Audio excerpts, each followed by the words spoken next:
नमस्कार, news point लेकर हाजिर हूं मैं राजीव। तो यूपी की पॉलिटिक्स अब उस मोड़ पर आ पहुंची है जहां बीजेपी को फिर से राम मंदिर, कैराना का पलायन, मुगल काल, हिंदुत्व, दलित, महिला और गरीबों का जिक्र करने की नौबत आ गई है। इन सबके साथ ही विपक्षी दलों को कोसकर खुद को महान बताने का राग भी बीजेपी फिर से अलापने लगी है।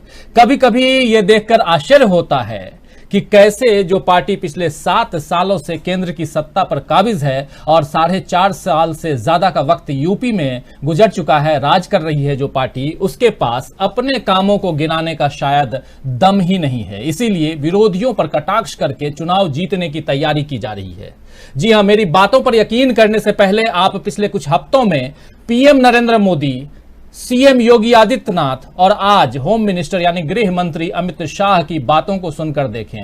आपको यही लगेगा कि बीजेपी के इस आक्रामक रवैये और काफी हद तक बौखलाहट के पीछे कहीं न कहीं उसके भीतर बैठा हुआ डर है, और डर इस बात का है कि कहीं जनता उसकी कमजोरियों को समझकर सत्ता से बाहर न कर दे। आइए जरा सुन लेते हैं।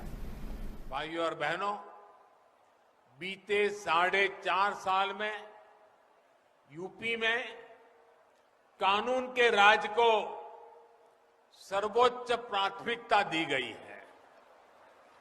2017 से पहले जो सरकार यहां पर थी, उसकी नीति थी माफिया को खुली छूट, खुली लूट। आज योगी जी के नेतृत्व में यहां माफिया माफी मांगता फिर रहा है। और सबसे ज्यादा दर्द भी, इसका दर्द किसको हो रहा है?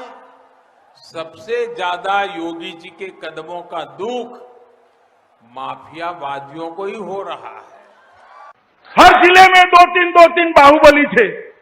दूरबीन लेकर मैं ढूंढता हूं, कहीं पर बाहुबली दिखाई नहीं पड़ता है। भाई कहे पर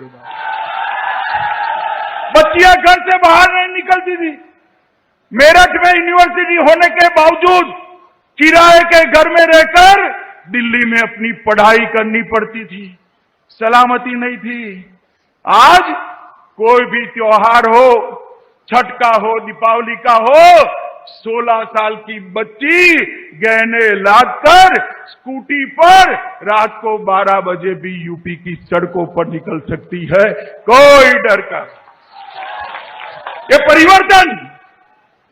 परिवर्तन केवल और केवल भारतीय जनता पार्टी कर सकती है। पेशेवर अपराधी और गुंडा को बहुत स्पष्ट संदेश है कि अगर गरीब के जमीन पर, संपत्ति पर कब्जा करोगे, व्यापारियों की संपत्ति को हड़पोगे, जबरन कहीं सार्वजनिक स्थान पर कब्जा करने का प्रयास करोगे, तो ये संपत्ति तो सरकारी है या गरीब की संपत्ति तो गरीब को मिल ही जाएगी। लेकिन खानदान की भी कोई संपत्ति होगी तो उससे भी गंवाना पड़ेगा। और जबरन दादागिरी दिखाने का प्रयास करोगे तो बुलडोजर भी अपना तैयार रहता है फिर। और भाइयों बहनों, आज सरकार उस तर्ज पर कार्य करते हुए दिखाई भी दे। तो सुना आपने, तीनों महानुभावों के विचार लगभग एक जैसे हैं। इस डर को इस तरह से भी देखा जा सकता है कि जिस तरह कोरोना काल में सरकार ने जनता की, पीड़ितों की और उनके परिजनों की उपेक्षा की, वही रवैया कहीं अब जनता बीजेपी के साथ न अपना ले। और डर इस बात का भी है कि कहीं अखिलेश यादव और प्रियंका गांधी जैसे नेता बीजेपी की रणनीतियों पर भारी न पड़ जाएं। तो आज न्यूज पॉइंट में हम बीजेपी के इस डर पर ही चर्चा करेंगे और समझने की कोशिश करेंगे कि क्या प्रियंका गांधी के आगे बीजेपी पस्त हो रही है। क्योंकि प्रियंका गांधी कभी फ्लाइट में यूपी के लिए उड़ान भरती हैं, तो कभी किसी पीड़ित से मिलने आधी रात को निकल जाती हैं, कभी स्कूटी पर सवार दिखती हैं, तो कभी धान के खेत पर रुक करके वहां महिलाओं के साथ खाती पीती गपशप करती हुई दिखाई देती हैं। और इस बार प्रियंका गांधी रेलवे स्टेशन पर नजर आई, ट्रेन से आम लोगों की तरह सफर करती नजर आई। प्रियंका का ये अंदाज बीजेपी की हिंदुत्व की राजनीति पर कितना भारी पड़ सकता है, इसे भी आज समझने की कोशिश करेंगे। तो आइए चर्चा की शुरुआत करें और चर्चा के लिए हमारे साथ तीन खास साथी मौजूद हैं। इस वक्त आपका परिचय करवाऊं, हमारे साथ वरिष्ठ पत्रकार दिनेश जोयाल जी सीधे जुड़े हुए हैं देहरादून से। दिनेश जी, आपका स्वागत करता हूं। हमारे साथ निशांत वर्मा जी जुड़े हुए हैं, राजनीतिक विश्लेषक हैं, पत्रकार भी कह सकते हैं, और साथ साथ तमाम गतिविधियों पर पैनी नजर रखते हैं। निशांत वर्मा जी, आपका स्वागत है इस कार्यक्रम में। और स्वागत करता हूं हमारे ऑनलाइन एडिटर अमलेंदु उपाध्याय जी, आपका, और साथ में आप तमाम दोस्तों, साथियों, शुभचिंतकों, आप सबका स्वागत है जिस कार्यक्रम में अभी तक जुड़ चुके हैं, जो जुड़ने वाले हैं, आप सबका तहे दिल से इस्तकबाल है, स्वागत है। तो कार्यक्रम को आगे बढ़ाएं। आज एक विजुअल तो आपको दिखाया जिसमें गरजते हुए, चीखते हुए नजर आए अमित शाह, उनके साथ दोनों साइड आपने देखा, एक तरफ प्रधानमंत्री नरेंद्र मोदी और दूसरी तरफ योगी आदित्यनाथ। प्रधानमंत्री नरेंद्र मोदी कुशीनगर में जब थे तब का वो भाषण था, और आदित्यनाथ योगी का भी भाषण इससे पहले का था। लेकिन आज हमारे देश के गृह मंत्री जो हैं यानी कि अमित शाह जी, वो लखनऊ में थे, वो गरज रहे थे, और उनका विश्वास भी देखिए और जो बातें बता रहे हैं उसमें कितना दम है। ये देखने से पहले सीधे प्रियंका गांधी को सुनते हैं, जो आज ललितपुर पहुंची थी और वहां एक किसान की मौत, वो मौत खाद के लिए लाइन में लगे होने के कारण हुई, और उसको लेकर के प्रियंका गांधी क्या कुछ कहती हैं, इसे सुन लेते हैं। और क्यों हम कह रहे हैं कि प्रियंका के आगे भाजपा पस्त है, फिर ये समझने जानने की कोशिश करेंगे। आइए सबसे पहले प्रियंका गांधी को सुनते हैं।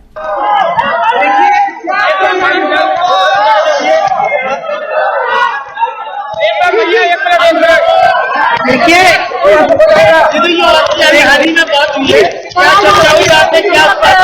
देखिए चर्चा ये हुई कि जो ये 4 परिवार हैं, इनमें से 2 लोगों ने आत्महत्या की है और 2 लोग लाइन में खड़े खड़े इनकी मृत्यु हुई है। खाद के लिए लाइन में खड़े थे, खड़े खड़े, एक 2 दिन के लिए खड़े थे, 4 दिन के लिए खड़े थे। कहते हैं कि जब लाइन छोड़ते हैं, लाइन छूट जाती है, अगर खाने के लिए घर आए या घर किसी वजह से घर आए तो लाइन छूट जाती है, तो लगातार खड़े रहे। किसी ने, एक जन है जिन्होंने खाना भी नहीं खाया था, तो उनकी खड़े खड़े खाद के इंतजार में मृत्यु हो गई। अब एक पूरी सुविधा होती है सरकार की खाद के वितरण के लिए, तो ये तो स्पष्ट है कि ये पूरी तरह से फेल हो गई है। तो फेल क्यों हुई है? क्योंकि जो कालाबाजारी करते हैं वो और अधिकारी और नेता सब साठगांठ कर रहे हैं। और जब आपकी बता रहे थे मुझे कि 1 बोरा मिल रहा है, 2000 के लिए 1 बोरा खरीदने की कोशिश की इन्होंने, ठीक है, तो ये तो कालाबाजारी हुई साफ साफ। दूसरा, जब आपने बोरे से ही चोरी कर रहे हैं, आप खाद की बोरी से चोरी हो रही है, 50 की होती थी पहले, अब 45 की है, तो उसमें कम खाद भी दे रहे हो, खाद का दाम बढ़ा भी रहे हो, तो हमें क्या करेंगे बताओ आप? इनकी इतनी समस्याएं हैं, इतनी समस्याएं, और सरकार सुन नहीं रही है। आप जानते हैं किसान सड़क पे आ गया है, महीनों से सड़क पे है, लेकिन कहीं भी इसकी सुनवाई नहीं है। कहीं कुचला जा रहा है गाड़ी के नीचे, तो कहीं इस तरह की चीजों से कुचला जा रहा है। अच्छा, यहाँ आते आते आपने देखा कि अन्ना, ये क्या आवारा पशु है हर जगह, यहाँ पे शायद अन्ना प्रथा कहते हैं उसको।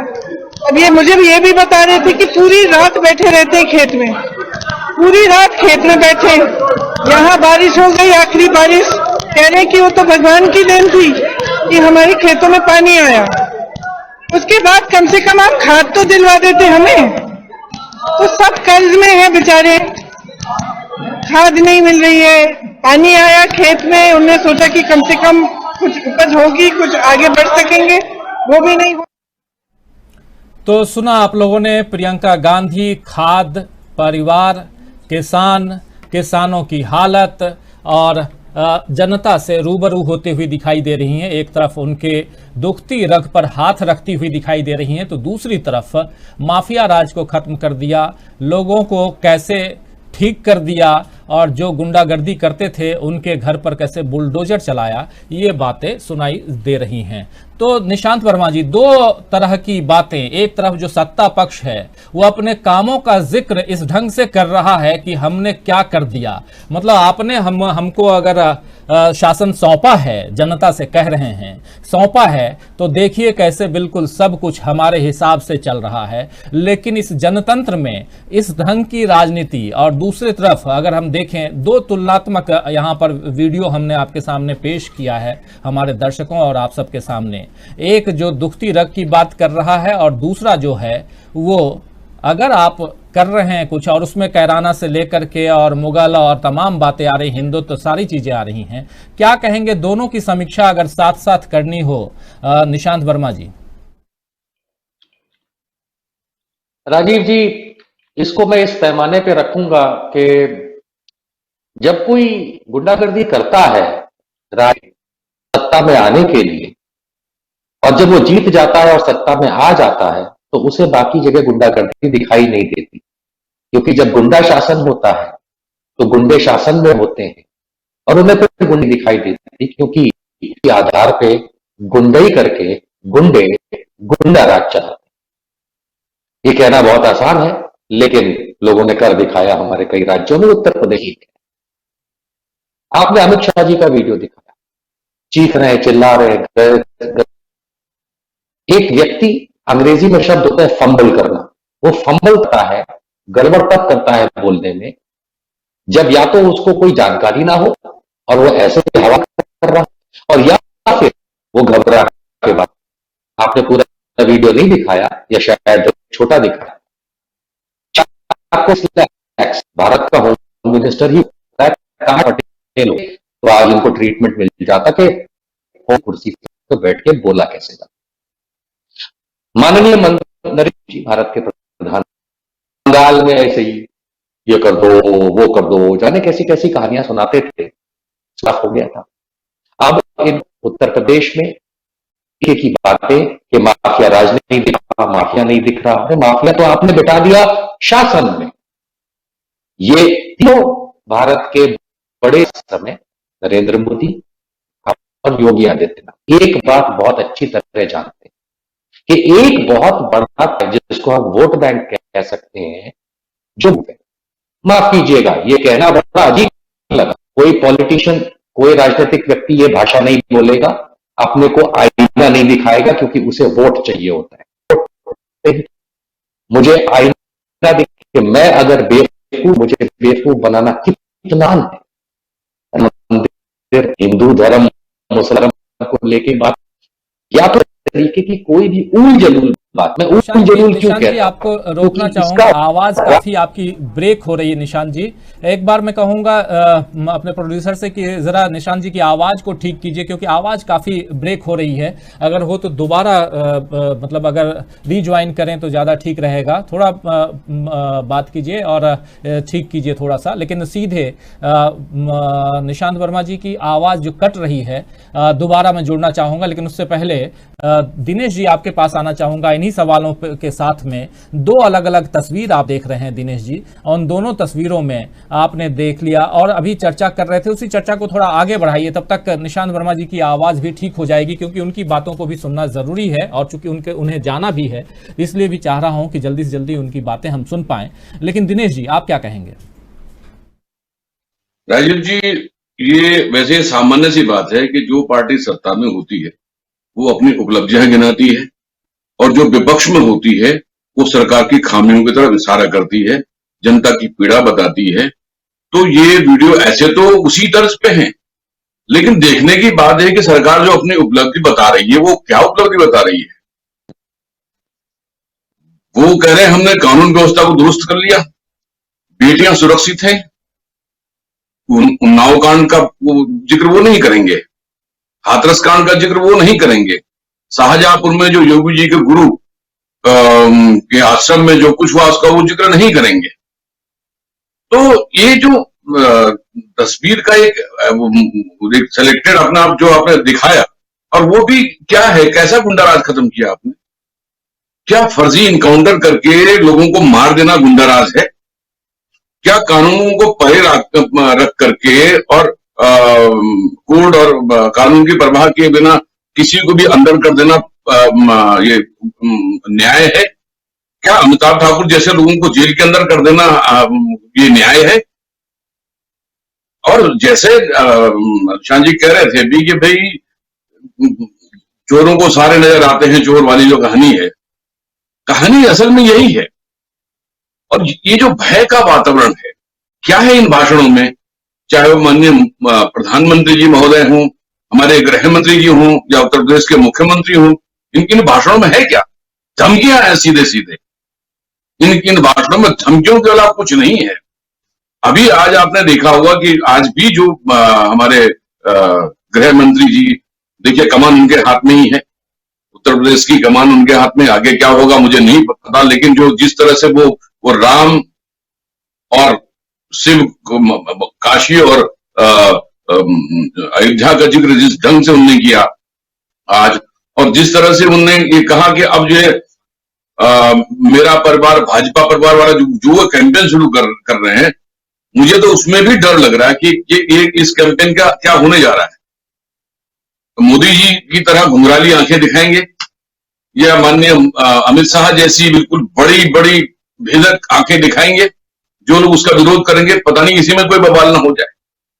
तो वास्तव में इन लोगों को डराना बहुत बढ़िया ढंग से आता है, और हम जैसे लोग जो अपने बेचारी गरीब जनता के लिए सोचते हैं कि लोग ठीक से रहें, तो हम लोग भी डरते हैं इनके इस अंदाज से। अंदाजे बयां जो हमारे नेताओं का वो वाकई ठीक नहीं है। प्रियंका जी ठीक कर रही हैं, अपने अभियान में उन्होंने शुरुआत की है, और ऐसे मौकों पर सत्ता अब की लड़ाई जंग सामने है, उसके बाद भी अगर सरकार की इतनी नेग्लिजेंस है, क्या डिलीवरी है वो उन्होंने बता दिया। एक खाद के कट्टे के बहाने की सरकार की डिलीवरी क्या है, सही एक संकेत काफी है। ये खाद का ही मसला नहीं है साहब, हर एक चीज का मसला है, राशन का मसला है। आप देखिए ना कहां से कहां पहुंच गए साहब। आप इस देहरादून में साहब 110 रुपए 100 रुपए किलो गोभी खरीद रहे हैं, क्या है ये सब? अब टमाटर 80 रुपए किलो खरीद रहे हैं, तमाम तरह की। तो क्या डिलीवरी है? हम क्या वादा करके आप आए थे और कर क्या रहे हो? धमकियां, ये अंदाजा बयां आपका जो है वो वास्तव में चिंता में डालने वाले। निशांत जी का माइक शायद ठीक हो चुका है, मैं चाहता हूं पहले उन बात की जाए। निशांत जी बनवाजी अपनी बात रखें। निशांत जी के पास एक बार फिर से आना चाहूंगा। निशांत जी, जहां आवाज आपकी कट रही थी, बहुत सारी बातें आपकी बहुत महत्वपूर्ण होती हैं, सुनना हमारे दर्शक भी पसंद करते हैं, और मैं चाह रहा था कि दोनों जो हमने विजुअल्स दिखाए हैं, दोनों विजुअल्स में एक तरफ प्रियंका गांधी, दूसरी तरफ देश के प्रधानमंत्री, देश के गृह मंत्री और उत्तर प्रदेश जैसे बड़े सूबे के मुखिया जो है मुख्यमंत्री योगी आदित्यनाथ, तीनों की भाषा, और इधर आपने देखा प्रियंका गांधी की भाषा। इन दोनों अलग अलग पार्टियों के, अलग अलग दलों के नेताओं की बात हम लोग कर रहे हैं, और यह समझने की कोशिश कर रहे हैं कि जहां दुखती रग पर हाथ रखने की जरूरत होती है, उसमें भी खासकर जो सत्ता पक्ष में है, जिसके पास सब कुछ है, जो सब कुछ जो दे सकता है, वो अगर ऐसी भाषा का प्रयोग कर रहा है, तो ये डर, ये घबराहट, ये बौखलाहट क्या कुछ कह रही है, ये समझना चाहता हूं। और साथ साथ जो राजनीति इस वक्त कांग्रेस की तरफ से प्रियंका गांधी कर रही हैं, उसको लेकर आपका क्या कहना है? सबसे पहले तो आवाज ही आपको जी जी क्या मेरी आवाज मिल रही है आपको? जी मिल रही। देखो, दो बात बड़ी इसके अंदर के जिस तरीके की भाषा नरेंद्र मोदी और योगी आदित्यनाथ हैं, बिल्कुल दिनेश ने सही बोला कि जो गुंडई वाली भाषा होती है, डराने धमकाने वाली भाषा होती है, इसका वो इस्तेमाल कर रहे हैं। इसका इस्तेमाल इसलिए कर रहे हैं, जैसा आपने अपने शुरुआत में कहा कि काम में कोई दम नहीं और वैसे दिखाओ कि हम बहुत दमदार हैं। ये वाली भाषा मोदी जी की आदत है, हम ये कर देंगे या वो कर देंगे, कर कुछ पाते नहीं। 7 साल में ठन ठन जनधन ठन ठन लूटन हो रखा है पूरा। उसी तरीके से न पाकिस्तान न चीन, वहां तो भूल जाइए, देश के अंदर भी कोई हालात नहीं। आपको याद होना चाहिए, सबको याद है 2013 से लेकर 2014 तक जब इलेक्शंस होने वाले थे, पहली बार एनडीए 2 के वाली बात कर रहा हूं मैं, तो बड़ा कहते थे कि भाई देश के अंदर अर्थव्यवस्था, देश के अंदर लॉ एंड ऑर्डर, देश के अंदर समाज सुधार, जातिवाद हटाना वगैरह वगैरह, पता नहीं कितनी उन्होंने पतंगे उड़ाई। लेकिन हुआ क्या अंत में कि एक भी डिलीवरी नहीं कर पाए आज तक 7 साल। अमित शाह का भी वही हाल है। माफ कीजिएगा, अमित शाह बोलूंगा मैं, अमित शाह जी नहीं बोल सकता, क्योंकि अमित शाह जी जो हैं वो 86 लाख को 46 लाख बोलते हैं। पता नहीं कौन से स्कूल में पढ़ के आए, सरदार पटेल होते तो इनको सिखा देते। तीसरी बात, अमित शाह जी की तो आदत है कि वो जिस तरीके की भाषा शैली का इस्तेमाल करते हैं, याद बटन दबा हुआ करंट लगेगा, ये सब इनकी बोलने की वजह से ही गली नुक्कड़ चौराहों पे जो इनके वो भक्तगण घूमते हैं वो ये सब हंगामा करते हैं। रही बात जिस तरीके का डर का माहौल था, मैं था का इस्तेमाल करूंगा, वो अब नहीं है। कोई नहीं डरता इनसे, ना इनसे डरता है, ना इनके भक्तों से डरता है, ना इनके बीजेपी फॉलोअर्स से डरता है। जब मैं उत्तर प्रदेश के अंदर घूमता हूं, अब तो इनकी गाड़ियों के ऊपर जो हर समय भाजपा के झंडे लगते थे वो भी नहीं दिखते। लोगों को समझ में आ गया है कि बेवकूफ बनाना इनको आता है, और लोग ये समझ चुके हैं कि बेवकूफ लोग बन चुके हैं। क्योंकि राम मंदिर मेरे के लिए, घर के लिए, लोगों के लिए न खाद देगा न रोटी देगा। वो ठीक है, बहुत अच्छी बात है, अपनी जगह बनता रहे। शिक्षा का स्तर क्या कर रखा है, महिलाओं की सुरक्षा का स्तर क्या कर रखा है, बच्चों की पढ़ाई का क्या कर रखा है, जिस तरीके से मेडिकल हालात और सुविधाएं हैं स्वास्थ्य की, उसका क्या कर रखा है, किसानों की क्या हालत है। धमकी दे रहे हैं बुलडोजर लेकर के आएंगे। अरे बुलडोजर तो इन पे चलने वाला है। फिर वही समाना याद आता है पार्लियामेंट में कि ऐसे रोएंगे फिर वहां बैठ के क्या हमारी कोई इज्जत नहीं। जब खुद पे आए तो रासलीला, कोई और करे तो कैरेक्टर ढीला। ये वाला जो इनका रोल प्ले होता है ये जनता समझ चुकी है और बहुत उस पर हंसती है। माफ कीजिएगा, जब मैंने उत्तर प्रदेश के अंदर पिछले 3 महीने में जो भ्रमण किए हैं, nobody is scared of BJP. किसी को कोई फर्क नहीं पड़ता, ये बोलते रहे अपना। बढ़ाए थे ये कहने के लिए कि जो नुकसान करेगा तो हम उसकी जमीन हड़प लेंगे, उसकी जमीन कुर्क कर लेंगे, कब्जा कर लेंगे। विकास दुबे वाले मामले में देखा भैया, अजय मिश्रा टेनी का घर गिराया कि नहीं गिराया, क्योंकि उसके लड़के ने तो इतना बड़ा नुकसान कर दिया। वहां कौन सा विकास दुबे का कन्विक्शन आ गया था कि जो उसको उठा करके आपने ये किया और उसका घर तोड़ दिया। कन्विक्ट हो जाता तो उसके बाद आप उसका घर बाप का पिता का तोड़ देते, समझ में भी आता। तो आप आशीष मिश्रा मोनू के पिता मंत्री श्री, जिनको आज अमित शाह लिए घूम रहे हैं, सोचिए क्या गुंडई दिखा रहे हैं, उनका घर तोड़ा नहीं। ये दोगलापंथी जो है बाबा जी को मठ वापस ले जाएगी, और प्रधानमंत्री जी जानते हैं कि ये मठ वापस ही जाएंगे। इसलिए अभी तक कोई वादा नहीं किया कि उत्तर प्रदेश के अंदर मुख्यमंत्री पद का चेहरा कौन होगा 22 का। कोई वादा नहीं किया, क्योंकि अब तो हो सकता है कि कोई बाई इलेक्शन भी नहीं आएगा कि ये 2022 में जब चुनाव हारेंगे तो उसके बाद कोई मेंबर ऑफ पार्लियामेंट का उत्तर प्रदेश का बाई इलेक्शन आए कि योगी आदित्यनाथ को दोबारा वहां बनाए। कुछ नहीं, पब्लिक समझ गई है, जनता समझ गई है। अब दूसरी बात कि जिस तरीके से कांग्रेस हो, समाजवादी पार्टी हो, और यहां तक कि बसपा हो या अन्य दल छोटे बड़े जो भी हैं, वो अगर जनता के पास पहुंच रहे हैं तो उसका कारण यही है कि जनता को यह पता चलना चाहिए कि तुम हमें दो या ना दो, पर वहां देकर के तुम जो अपनी बर्बादी का सबब बना देते हो वो तुम्हें समझ में आना चाहिए। सुना किसी भी पॉलिटिकल, मैंने अभी तक अखिलेश जी को नहीं सुना, प्रियंका जी को नहीं सुना, मायावती जी को नहीं सुना ये कहते कि मुझे वोट दो। कम से कम पिछले 6 महीने में तो मैंने नहीं सुना कि मुझे वोट करो। और ये तीनों या इनके सिवाय जो उप मुख्यमंत्री जी हैं हमारे उत्तर प्रदेश के, केशव प्रसाद मौर्य, हाल में कहीं का मैंने वीडियो देखा था कि वो भाई साहब जो हैं हमारे, वो खड़े हैं और वहां पे सारे डीएम, एसडीएम और पुलिस के बड़े अधिकारी हैं और उनको धमका रहे हैं। देखिए, अपने प्रशासन को धमकाना मंत्री के लिए हो सकता है काम, लेकिन धमका क्या रहे हैं कि हमारे भारतीय जनता पार्टी के ब्लॉक लेवल, जिला लेवल के कार्यकर्ताओं और पदाधिकारियों की अगर तुम, पुलिस वालों और मंत्रियों और संतरियों, अगर तुम नहीं सुनोगे प्रशासनिक सेवा वाले, तो याद रखना 22 में हम फिर आ रहे हैं। मैं तो समझना चाहता हूं कि आईएएस आईपीएस की जो एसोसिएशंस होती हैं, क्या वो इतनी कमजोर पड़ गई हैं कि एक उप मुख्यमंत्री सर्विंग ऑफिसर्स को खुलेआम धमका रहा है कि नहीं तो देख लेना, और आप लोग शांत हैं? क्या आप लोगों को भी प्रशासनिक सेवाओं की जो आपने कस्में खाई हैं, क्या हुआ उनका? शर्म आती है कि हम उस 2022 की तरफ जा रहे हैं जहां गलती से भी अगर उत्तर प्रदेश ने फिर वही बेवकूफी करी जो 2017 में की थी, माफ कीजिएगा बेवकूफी शब्द का इस्तेमाल किया क्योंकि निकल के वही आ रहा, तो एक बात साबित हो जाएगी, और ये अंतिम मेरा लाइन होगा इस समय, एक बात साबित हो जाएगी कि जनता को बेवकूफ बनाने वाले मस्खरे अगर 3-4 मिल जाएं तो कितनी सारी जनता बेवकूफ निकल के बाहर आती है। ये मेरे देश का आईक्यू लेवल दिखाती है। निशांत जी, एक सवाल और भी है, और सवाल ये, सवाल नहीं जबकि अभी बता रहे हैं, आज होम मिनिस्टर साहब ने एलानिया तौर पे कह दिया है कि योगी जी को जिताएं। और पहले भी कहा गया है कि योगी के नाम पे ही चुनाव लड़ा जाएगा, यानी कि मुख्यमंत्री योगी ही होंगे उत्तर प्रदेश में। अब मुख्यमंत्री का चेहरा सामने रख करके बीजेपी चुनाव लड़ रही है। और जो आप बात बता रहे हैं उससे तो साफ नजर आ रहा है कि अगर ऐसा होता है तो योगी जी दूर दूर तक नजर नहीं आने वाले हैं। लेकिन एक और भी बाइट है जो अभी दिखा तो नहीं पाऊंगा, लेकिन उसमें साफ जब गोरखपुर की बात कर रहे हैं योगी आदित्यनाथ, तो वहां के विकास की बात करते हुए कह रहे हैं कि पहले यहां आने से लोग कतराते थे, घबराते थे, माफिया राज था, गुंडा राज था, लेकिन आज यहां पर लोग आ रहे हैं, यहां विकास की गंगा बह रही है। लेकिन गोरखपुर की बात जब जब मुझे तो ध्यान आता है, होश संभालने के बाद से जब जब सुना हूं, और एक दो पंक्तियां हमेशा सुनने को आती थी कि गोरखपुर में रहना है तो योगी योगी कहना है। तो उस योगी योगी के उसमें गढ़ में अगर योगी जी ही जाके वहां भाषण दें और ये कहें कि यहां पहले माफिया राज था, ये जरा समझ में नहीं आया। आप बहुत घूम रहे हैं, देख रहे हैं, जरा समझाइए कि आखिर ये है क्या, क्यों आखिर योगी आदित्यनाथ को अपने गढ़ में, अपने घर में जाकर के ये बातें करनी पड़ रही हैं।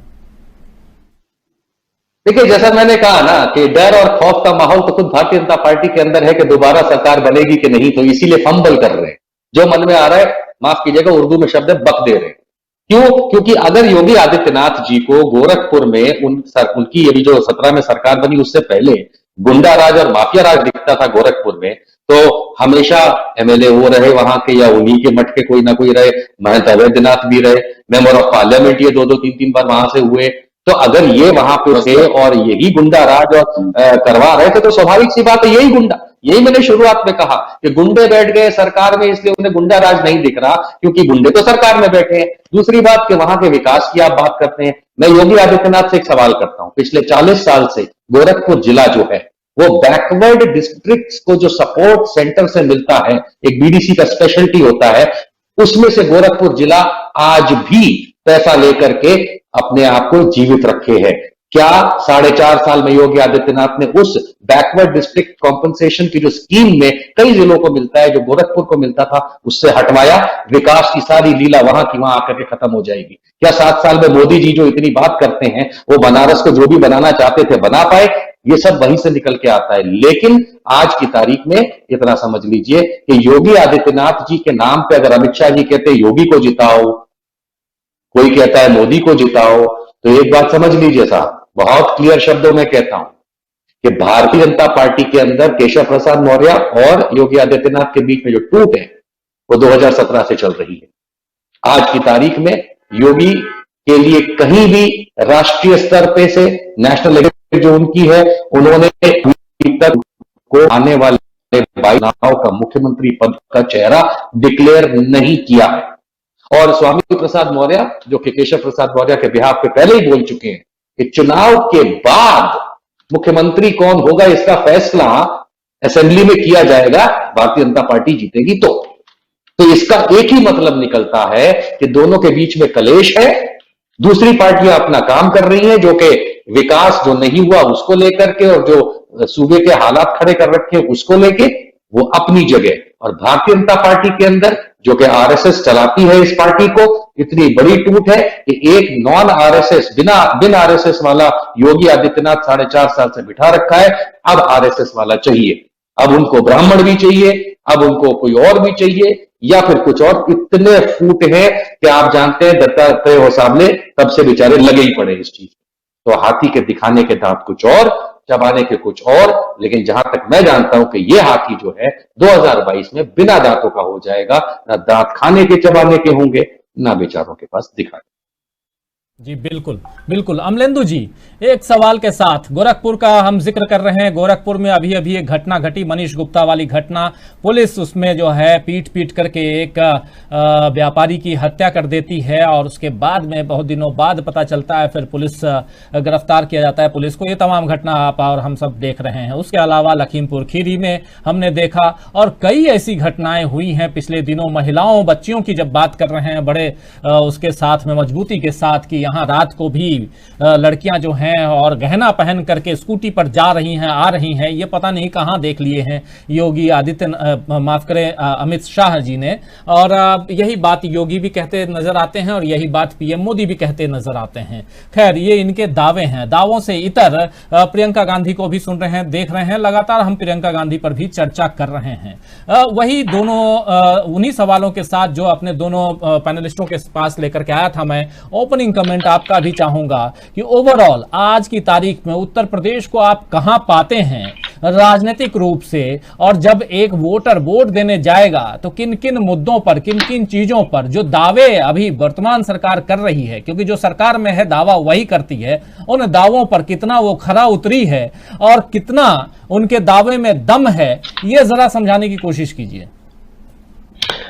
देखिए राजीव जी, जब जनता वोट डालने जाएगी तो जाहिर सी बात है कि अब तो लाइन जो है वो मोदी जी और योगी जी, अमित शाह जी तीनों खींच रहे हैं और मुद्दे भी वही दे रहे हैं कि भाई इन मुद्दों पे आपको वोट देना है। तो जाहिर सी बात है कि जब कानून व्यवस्था के नाम पे मोदी जी, योगी जी और अमित शाह जी वोट मांगेंगे तो कानून व्यवस्था मुद्दा होगा। तो कानून व्यवस्था मुद्दा होगा तो फिर हाथरस भी मुद्दा होगा, फिर उसके बाद बाराबंकी भी मुद्दा होगा, लखीमपुर खीरी भी मुद्दा होगा, यमुना एक्सप्रेस वे का लूट और बलात्कार का वो भी मुद्दा होगा। ये सारे मुद्दे होंगे। फिर जेलों के अंदर होती हत्याएं भी मुद्दा होंगी, अदालतों में जज के सामने होती हत्याएं भी जो है वो मुद्दा होंगी। लेकिन मुझे लगता है कि हम लोगों ने शायद अमित शाह जी के वक्तव्य को कायदे से सुना नहीं। अमित शाह जी जो है वो मोतियाबिंद के लगता है शिकार से हो गए हैं। वो जो कह रहे हैं कि मैं तो जो वो चश्मा लेके या दूरबीन लेकर के ढूंढ रहा हूं, मुझको तो है वो माफिया नहीं मिल रहा क्या, तो वो खुद कह रहे हैं कि उनकी आंखें कमजोर हो गई, वो दूरबीन लेकर के ढूंढ रहे हैं। और वरना तो उनके सामने तमाम माफिया बैठे हुए थे, तो दूरबीन लेकर देखने की आवश्यकता ही नहीं थी अमित शाह जी को। बगल में जिनको लेकर के घूम रहे हैं अमित शाह जी, तो उनके बारे में कहा जा रहा है कि वो तो हिस्ट्री शीटर है। उनके बगल में जो चल रहे महोदय मंत्री भी हैं, केंद्र सरकार में राज्य मंत्री हैं, तो बताया जाता है कि वो हिस्ट्री शीटर रहे हैं मतलब। तो फिर इसमें दूरबीन लगा के देखें। असल में चिराग तले अंधेरा होता ही हो, कहावत जो उसको जो है वो चरितार्थ कर रहे हैं अमित शाह जी कि चिराग तले अंधेरा है। अब वो चिराग लेकर ढूंढ रहे हैं कि कहाँ जो है वो दूरबीन लगी है, माफिया ढूंढा जाए। माफिया तो जो दूरबीन के नीचे है, तो दिखाई कहां से देगी दूरबीन की? भाई आंखों के नीचे जब माफिया बैठा हुआ है, आपके गले में लटका हुआ है, आपके बगल में लटका हुआ, दूरबीन से आप सामने देखेंगे, दूर का देखेंगे तो दूर आपको दिखाई नहीं देगा, क्योंकि आपके नजदीक माफिया है तो आपको दिखाई नहीं पड़ा। मुझे लगता है कि ये सारे मुद्दे जो है ये निश्चित तौर पर इस चुनाव में बनेंगे। और जिन मुद्दों पे आप आए थे सत्ता में, जो आपने कहे थे, यही सारी बातें थी 2014-2017 के चुनाव में भी कही गई थी। तो अब तो जो है वो टेस्ट जो है वो योगी जी का होना है। और जैसा कि कहा कि भाई आपने भी कहा कि भाई अमित शाह जी ने घोषणा कर दी कि योगी जी नेतृत्व में चुनाव लगाएगा, नेतृत्व में चुनाव लगाएगा, मगर ये नहीं कहा कि चुनाव जीतने के बाद योगी जी ही मुख्यमंत्री बनेंगे। तो चुनाव तो सर्बानंद सोनोवाल के नेतृत्व में भी लड़ा गया था सब में, लेकिन नहीं बनाए गए। तो यहां वो स्थिति बनेगी भी कि नहीं बनेगी कि चुनाव मतलब जीतेंगे भी या नहीं जीतेंगे, वो तो मतलब अलग की बात है। लेकिन इतनी घोषणा तो करने की अगर जीतेंगे तो योगी जी ही जो है वो मुख्यमंत्री बनेंगे। तब फिर पूछा जाए कि केशव प्रसाद मौर्य जो कह रहे थे या स्वामी प्रसाद मौर्य जो कह रहे थे कि भाई जो चुनाव के बाद तय होगा, अभी जो है वो योगी जी नेतृत्व नहीं लिया जाएगा, तो सही कौन बोल रहा है? केशव प्रसाद मौर्य सही बोल रहे हैं कि अमित शाह सही बोल रहे हैं? तो ये पूछा जाए। मुझे लगता है कि अभी इनके अंदर काफी जो है वो आपस में मतभिन्नता है। और अगर योगी जी के नेतृत्व में चुनाव जा रहा है और ये साफ संदेश दिया जा रहा है कि योगी जी चुनाव के बाद मुख्यमंत्री बनेंगे, तो फिर लगता है कि ये भारतीय जनता पार्टी के दिन जो है वो थोड़े कम रहेंगे राजीव। भारतीय जनता पार्टी के दिन थोड़े कम, और खास कर अभी आने वाले समय में 3 महीने में चुनाव संपन्न होना है। और ये अक्टूबर का महीना बीत रहा है, नवंबर और दिसंबर, उसके बाद जनवरी आप जानते हैं। और जनवरी में शुरुआत में ही ये तय मानिए कि चुनाव की घोषणा हो जाएगी। और उसके बाद क्या कुछ होगा उत्तर प्रदेश में और उसके अलावा अन्य 5 राज्यों में, 4 राज्य उत्तर प्रदेश को छोड़ करके, पंजाब, उत्तराखंड और गोवा और मणिपुर, इसमें कहाँ क्या होगा ये तो हम आपको पल पल की रिपोर्ट देते ही रहेंगे। लेकिन जब आज हम बात कर रहे हैं, प्रियंका गांधी आज पहुंची थी ललितपुर और वहां किसानों की जो बात हम आपके सामने रख रहे हैं कि खाद को लेकर के प्रियंका गांधी जो एक वहां किसान की मौत हो गई लाइन में खड़े रहने के बाद, उसके बाद जो परिस्थितियां आई हैं, एक बार फिर से प्रियंका गांधी ने जो मीडिया से बातचीत की है, अभी थोड़ी देर पहले हमने आपको दिखाया था, जो साथी बाद में जुड़े हैं वो दिखाइए, लेकिन उससे पहले कूली से बात करते हुए और स्टेशन पर ऐसे जाते हुए तमाम विजुअल्स भी प्रियंका गांधी के आए हैं। थोड़े कुछ विजुअल्स प्रियंका गांधी के मैं चाहता हूं कि दिखाएं, और उसके बाद, क्योंकि देखिए एक तरफ जनता से रूबरू होना, एक तरफ आप सामान्य नागरिक के रूप में भले आप वीवीआईपी क्यों ना हो, आज की तारीख में अगर प्रियंका गांधी या राहुल गांधी की चर्चा हम करें तो ये एक ऐसी कैटेगरी में आते हैं जो सामान्य जन से ऊपर उठी हुई कैटेगरी कहलाती है। लेकिन फिर भी अगर सामान्य जन की तरह, जनता की तरह, अगर जनता के बीच आप जाते हैं, उन्हीं की तरह आप स्कूटी पर चलते हैं, उन्हीं की तरह आप ऑटो में जाते हैं, उन्हीं की तरह आप खेतों में जाते हैं, उन्हीं की तरह आप बस में जाते हैं, उन्हीं की तरह अगर आप रेल की यात्रा करते हैं, तो क्या कहा जाएगा? राजनीति तो सही मायने में यही है, ना कि धमकाने वाली राजनीति है। तो कुछ विजुअल्स दिखाता हूं आपको प्रियंका गांधी के, और उसके बाद में एक विजुअल दिखाऊंगा फिर से गृह मंत्री अमित शाह के आज के भाषण का। लेकिन आज का ही विजुअल सबसे पहले प्रियंका गांधी के कुछ दिखाइए, और उसके बाद प्रियंका गांधी ने क्या कुछ कहा है एक बार वो फिर से सुनेंगे, और सीधे फिर अमित शाह और उनकी बातों के बाद सीधा दिनेश जी आपके पास आना चाहूंगा।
तो ये आप देख रहे थे कूली जो रेलवे स्टेशन पर सामान ढोने के लिए होते हैं, उनसे बातचीत करती हुई प्रियंका गांधी।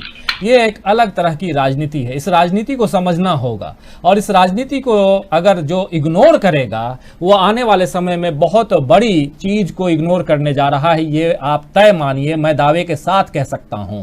एक तरफ धमकाने डराने वाली राजनीति और दूसरी तरफ लोगों से रूबरू होने वाली राजनीति, इन दोनों राजनीति में जमीन और आसमान का फर्क है। लेकिन इसके बाद ये ललितपुर रेलवे स्टेशन के बाद में सीधा जब पहुंचती हैं प्रियंका गांधी उस परिवार के पास, और परिवार से मिलकर के, जिस किसान परिवार जो कि आज परेशान है, आज क्योंकि उसका एक परिजन खो चुका है, वो परिवार अपने परिवार से, और वो भी इसलिए क्योंकि लाइन में खड़ा था, और लाइन से अगर वो बाहर निकल जाता तो उसकी लाइन टूट जाती, छूट जाती, और वो खाद नहीं ले पाता। इस देश की देखिए विडंबना कैसी है कि आप खेती करते हैं और खेती के लिए बीज हो, खाद हो, ऐसी व्यवस्था भी आपके लिए सुचारू ढंग से उपलब्ध नहीं है, तो क्या कहा जाएगा? और अगर कोई महिला इंतजार करती हुई ऑटो के इंतजार में अगर बैठी हुई है तो उसके ऊपर ट्रक चढ़ जाता है। ये कल सुबह की घटना बता रहा हूं, 3 किसान महिलाओं की जो ट्रक से रौंद करके जो मौत हो गई है उसकी बात मैं कर रहा हूं, हरियाणा के झज्जर की जो बात कल सुबह सुबह जो घटना हुई है। तो हर तरफ से किसान पिस रहा है, लेकिन उसका साथ कौन दे रहा है ये भी समझना होगा। आज गाजीपुर बॉर्डर से खबर आई कि वहां से बैरिकेड्स हटाए जा रहे हैं। हमारे साथी गए, हमारी साथी वहां पहुंची और उन्होंने देखा कि बैरिकेड्स हटाने की कोशिश हो रही, लेकिन पूरे ढंग से हटाए नहीं गए हैं।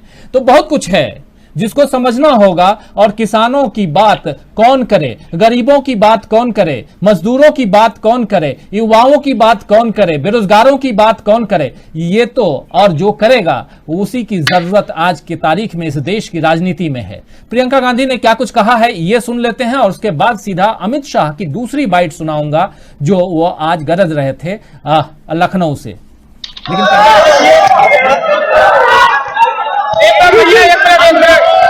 देखिए, में बात हुई है नहीं, देखिए चर्चा ये हुई कि जो ये 4 परिवार हैं, इनमें से 2 लोगों ने आत्महत्या की है और 2 लोग लाइन में खड़े खड़े इनकी मृत्यु हुई है।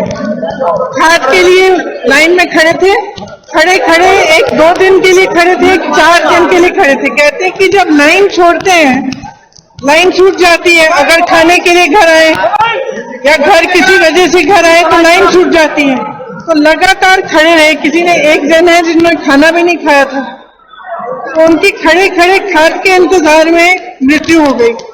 अब एक पूरी सुविधा होती है सरकार की खाद के वितरण के लिए, तो ये तो स्पष्ट है कि ये पूरी तरह से फेल हो गई है। तो फेल क्यों हुई है? क्योंकि जो कालाबाजारी करते हैं वो और अधिकारी और नेता सब साठगांठ कर रहे हैं। और जब आपकी बता रहे थे मुझे कि 1 बोरा मिल रहा है, 2000 के लिए 1 बोरा खरीदने की कोशिश की इन्होंने। ठीक है, तो ये तो कालाबाजारी हुई साफ साफ। दूसरा, जब आपने बोरे से ही चोरी कर रहे हैं, आप खाद की बोरी से चोरी हो रही है। 50 की होती थी पहले, अब 45 की है, तो उसमें कम खाद भी दे रहे हो, खाद का दाम बढ़ा भी रहे हो, तो हमें क्या करेंगे बताओ आप? इनकी इतनी समस्याएं हैं, इतनी समस्याएं, और सरकार सुन नहीं रही है। आप जानते हैं किसान सड़क पे आ गया है, महीनों से सड़क पे है, लेकिन कहीं भी इसकी सुनवाई नहीं है। कहीं कुचला जा रहा है गाड़ी के नीचे, तो कहीं इस तरह की चीजों से कुचला जा रहा है। अच्छा, यहाँ आते आते आपने देखा कि अन्ना, ये आवारा पशु है हर जगह, यहाँ पे शायद अन्ना प्रथा कहते हैं उसको। अब ये मुझे भी ये भी बता रहे थे कि पूरी रात बैठे रहते हैं खेत में, पूरी रात खेत में बैठे। यहाँ बारिश हो गई, आखिरी बारिश, कह रहे कि वो तो भगवान की देन थी कि हमारे खेतों में पानी आया। उसके बाद कम से कम आप खाद तो दिलवा देते हमें। तो सब कर्ज में है बेचारे, खाद नहीं मिल रही है, पानी आया खेत में, उन्होंने सोचा कि कम से कम कुछ उपज होगी, कुछ आगे बढ़ सकेंगे, वो भी नहीं हुआ क्योंकि खाद नहीं मिली। तो ये आप सुन रहे थे प्रियंका गांधी को, दोबारा आपको हम सुना रहे थे, क्योंकि एक माहौल जो बना हुआ है उत्तर प्रदेश में, उस माहौल को समझाने की कोशिश, और उसमें क्या कुछ कह रही है प्रियंका गांधी, और क्यों ऐसे गरीब परिवार, वंचित परिवार, दलित परिवार या पीड़ित परिवार के बीच में पहुंचती हैं प्रियंका गांधी, ये समझने की जरूरत है। लोग कह सकते हैं कि ये अलग तरह की राजनीति है, लोग कह सकते हैं कि अपनी जमीन, जो खोई हुई जमीन है, उसे वापस करने की कोशिश में लगी हुई है प्रियंका गांधी, और चुनाव का वक्त है तो ये बात कही जा सकती है। लेकिन पिछले 5 साल में लगातार हमने देखा है कि जब भी किसी गरीब की आवाज कहीं बुलंद करने की कोशिश हुई, कहीं दुखते रग पर हाथ रखने की कोशिश हुई, तो वहां प्रियंका गांधी या राहुल गांधी जरूर पहुंचे हैं। तो ये बात दावे के साथ हम पिछले 5 साल से देखते आए हैं, तो कह भी रहे हैं यहां पर आप लोगों के बीच में। लेकिन इसके साथ साथ एक तरफ प्रियंका गांधी को हम सुन रहे थे, अमलेंदु जी आपके पास आऊंगा, लेकिन उससे पहले आज जब लखनऊ में गृह मंत्री अमित शाह थे, तो अमित शाह की एक बात तो हमने आपको सुनाई, लेकिन दूसरी बात जो है वो भी सुन लीजिए। वो एक विजुअल भी आपको दिखाना चाहूंगा ताकि ये समझ में आए कि आखिर उत्तर प्रदेश में किस तरह की राजनीति आने वाले समय में होने जा रही है। ये महत्वपूर्ण बात है। अभी जो हम लोग देख रहे हैं, सुन रहे हैं, ये कुछ भी नहीं है। आने वाले समय में क्या कुछ होगा, किस ढंग की राजनीति वहां के राजनेता करने वाले हैं, सियासी दल करने वाले हैं, उसका नमूना आपके सामने धीरे धीरे आएगा। लेकिन एक छोटा सा उदाहरण आपके सामने पेश कर रहा हूं। ये है बाइट माननीय गृह मंत्री अमित शाह जी की। हर जिले में 2-3 बाहुबली थे। दूरबीन लेकर मैं ढूंढता हूं, कहीं पर बाहुबली दिखाई नहीं पड़ता है। भाई कहे पर बच्चियां घर से बाहर नहीं निकलती थी। मेरठ में यूनिवर्सिटी होने के बावजूद किराए के घर में रहकर दिल्ली में अपनी पढ़ाई करनी पड़ती थी। सलामती नहीं थी। आज कोई भी त्योहार हो, छठ का हो, दीपावली का हो, 16 साल की बच्ची गहने लादकर स्कूटी पर रात को 12 बजे भी यूपी की सड़कों पर निकल सकती है, कोई डर का। ये परिवर्तन केवल और केवल भारतीय जनता पार्टी कर सकती। तो सुन रहे हैं अमलेंदु जी, ये परिवर्तन केवल और केवल भारतीय जनता पार्टी के राज में हुआ है कि बच्चियां जो हैं वो रात को निकल सकती हैं। दिनेश जी आप फिर से जुड़ गए हैं, बीच में डिस्कनेक्ट हो गए थे। आपसे ये समझना चाहूंगा, एक तरफ हम लोग देख रहे हैं इस तरह की, आज ही इसी मंच पर, जिस मंच से गरजते हुए गृह मंत्री अमित शाह जी दिखाई दिए, उसी मंच पर अजय मिश्र टेनी जो हैं वो भी थे। आज कांग्रेस ने एक ट्वीट किया है, फोटो इनकी टेनी के साथ में गृह मंत्री की, और हो भी क्यों नहीं, क्योंकि अगर गृह मंत्री और गृह राज्य मंत्री, खासकर गृह राज्य मंत्री अजय मिश्र टेनी को से इस्तीफा लेना होता, उन्हें बर्खास्त करना होता, तो केंद्र सरकार कब की, मोदी सरकार अपनी कैबिनेट से कब के की हटा चुकी होती। लेकिन नहीं हटाने का मतलब है कि उनकी अकड़ अपनी जगह पे है और वो लगे हुए हैं कि आप कुछ भी बोलते रहो लेकिन हम वही करेंगे जो हम चाहेंगे। और यहां कहीं ना कहीं अपना समर्थन देते हुए एक मंच पर अपनी बगल में, खुद के बगल में खड़ा करना अपने सहयोगी को, केंद्रीय गृह राज्य मंत्री को, जिसके ऊपर किसानों को रौंद कर मारने का आरोप, उनका बेटा अभी उस आरोप में पुलिस हिरासत में है, और ये लगा हो और मंच से आप गरजते हुए बगल में खड़े कर करके अगर आप फोटो खिंचवा रहे हैं तो साफ जाहिर होता है कि आप कुछ भी बोल लो, हम तो वही करेंगे। लेकिन जो ये राज है, ये जनता है, जनतंत्र है दिनेश जी, और इस जनतंत्र में ऐसी तस्वीरें देख करके, ये देखिए ये तस्वीर बगल में, ये हाथ जोड़े हुए दिखाई दे रहे हैं गृह मंत्री अमित शाह जी, बगल में, उनके बिल्कुल बगल में खड़े दिखाई दे रहे हैं छोटे कद के ये अजय मिश्र टेनी हैं, आप देख सकते हैं, और इधर दूसरी साइड में आपको योगी आदित्यनाथ दिखाई दे रहे हैं। तो ये जो तस्वीर है बहुत कुछ कहती है और इस बात को समझने की जरूरत है। आज कांग्रेस ने ट्वीट किया है और कांग्रेस ने ट्वीट करके बोला है कि टेनी के साथ अमित शाह, कैसे होगा किसानों के साथ न्याय? ये बड़ा सवाल है, किसानों के साथ कैसे न्याय होगा? और किसानों के न्याय की मांग को लेकर के ही ललितपुर पहुंची थी प्रियंका गांधी, और जब किसानों की बात आती है तो जिस प्रकार की भाषा सत्ता पक्ष के तरफ से बोली जाती है और जिस प्रकार की तस्वीरें सामने आती हैं, ये डरावनी तस्वीरें होती हैं। किसान इस बात को समझते हो ना समझते हो, शायद समझ भी रहे होंगे, लेकिन मैं जानता हूं कि उनके जज्बे को मैं सलाम करता हूं हमेशा, क्योंकि इतने लोग चल बसे इस आंदोलन के दौरान, लेकिन आज भी वो अपनी मजबूती को, अपने जज्बे को बरकरार रखे हुए हैं। और कल ही जो अभी थोड़ी देर पहले मैं जिक्र कर भी रहा था कि 3 बुजुर्ग महिला किसानों की मौत हो गई ट्रक से दब करके रोड पर, वो भी वापस लौट रही थी घर, लेकिन वो जिंदा वापस नहीं लौट पाई और उनकी लाश लौटी उनके गांवों में। ये दुखद पहलू है, लेकिन इस दुखद पहलू के बीच में बहुत सारी ऐसी चीजें आती हैं दिनेश जी, जो ये कहती हैं कि आप बैठे रहिए, कुछ भी करते रहिए, हम वही करेंगे जो हम चाह रहे हैं, और अपनी अकड़ दिखा रहे हैं। तो एक तरफ प्रियंका गांधी, दूसरी तरफ किसानों की डिमांड, किसानों की मांग अलग है, उनका साथ देती हुई प्रियंका गांधी पहुंचती हैं ललितपुर। दूसरी तरफ यहां लखनऊ पहुंचते हैं आदरणीय महोदय माननीय गृह मंत्री जी, लेकिन एक बात भी किसानों को लेकर के और उस परिवार को लेकर के नहीं कहते हैं जिसकी मौत खाद के कारण, खाद की लाइन में होती है। उस विषय में क्या कहेंगे ओवरऑल? राजीव जी, हम बहुत ज्यादा अपेक्षा कर रहे हैं इन लोगों से। देखिए, गुजरात के किस्से आपको पता है, गुजरात में जो राजनीति की नई धारा जो निकली है, ये कहां से निकली? ये खून की धारा से निकली है। हम गुजरात के दंगों को भूल नहीं सकते और वहां के जो किस्से, उस दंगों के किस्से, उनको नहीं भूल सकते। और वहां से जिस राजनीति ने जन्म लिया है वो निष्ठुर हृदयहीन राजनीति है। और आज दुर्भाग्य से वो उसको धर्म का जो चोला उड़ा करके जिस तरह से आम आदमी को पहना दिया गया है, आम आदमी की आंखों में वो एक चश्मा डाल दिया गया है, तो बहुत खराब स्थिति है। जस्टिस मार्कंडेय गार्डू ने जो अपनी जनता की जो परिभाषा की है उसके बौद्धिक स्तर की, मैं उसको रिपीट नहीं करूंगा, लेकिन मैं इतना कहूंगा कि देश की जनता बहुत ज्यादा भूली है, बहुत भुलक्कड़ है, और उसकी आंखों को कुछ जादू कर दिया है किसी ने, कि उसकी आंखें कुछ जो है दृष्टिदोष हो गया है। गृह मंत्री का दृष्टिदोष तो जैसे निशांत जी ने कहा कि वाकई दृष्टिदोष है इनको, या मेरे ख्याल से अमरेंद्र जी ने कहा कि जो उनको माफिया नहीं दिखाई दे रहे हैं टेनी बगल में होते हुए, सीधे सीधे कहने में कोई हर्ज नहीं है कि टेनी का अपना एक राजनीतिक जो सफर है उसमें यही है और उनके मुंह से निकला हुआ भाषण है। कि मैं यही नहीं, मैं आगे तक कहां तक क्या कुछ कर सकता हूं, जो अपनी क्षमता उनने बताई है। तो ऐसे ऐसे ऐसे लोगों से ऐसी अपेक्षा की जानी चाहिए। उनका धर्म क्या है उसका मैं एक नजारा मैंने 2019 में देखा था, जब मैं उत्तर प्रदेश कवर करते हुए गोरक्षपीठ गया था। तो वहां पर गुरु गोरखनाथ के नारे लिखे हुए हैं, उनके उसमें दोहे लिखे हुए हैं, योगी योगी वो जो राखे रो, जो ऐसे बहुत सारे हैं। लेकिन जब मैंने कहा उनके पुस्तकालय में यार मैंने कहा मुझे गोरखबानी की पुस्तक चाहिए, तो मुझे बताया गया साहब ये तो उपलब्ध नहीं है, अब तो स्टॉक है। जाहिर सी बात है, वो गोरखबानी रख कैसे सकते हैं